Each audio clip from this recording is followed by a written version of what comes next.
Big news in SA's automotive industry. Ford South Africa is planning to retrench nearly 500 workers at its Silverton and Struendale plants. The reason, a sharp drop in export for its popular Ranger buggy, especially to Europe, and tricky new tax rules in the UK.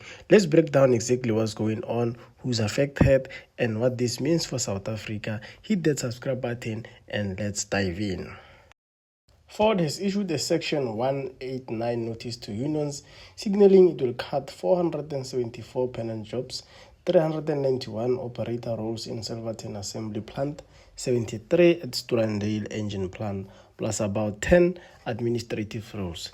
The main cause is European orders for the Ranger have dropped significantly, partly due to tax changes in the UK. As of April 2025, many double-cab pickups are being taxed as passenger vehicles rather than commercial, making them more expensive for buyers. On top of that, plug-in hybrid Ranger volumes are lower than expected. This hurts Ford's ability to export these models duty-free, especially due to originating content requirements. These plants are currently operating well below capacity. Ford has a potential to produce about 200,000 vehicles annually in South Africa, but actual output is much lower.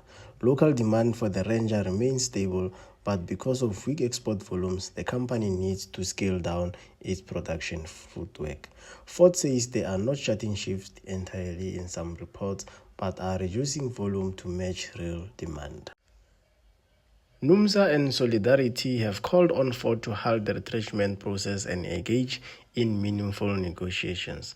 Solidarity warns this could be a warning for the entire automotive sector, especially given rising imports and declining production across the country.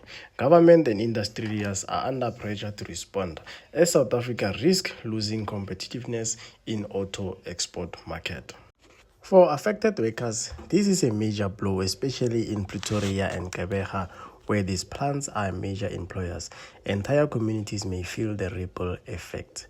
Ford insists this move is part of a realignment strategy, not a withdrawal from South Africa. They say local demand is stable and they plan to maintain a reduced but sustainable production capacity going forward.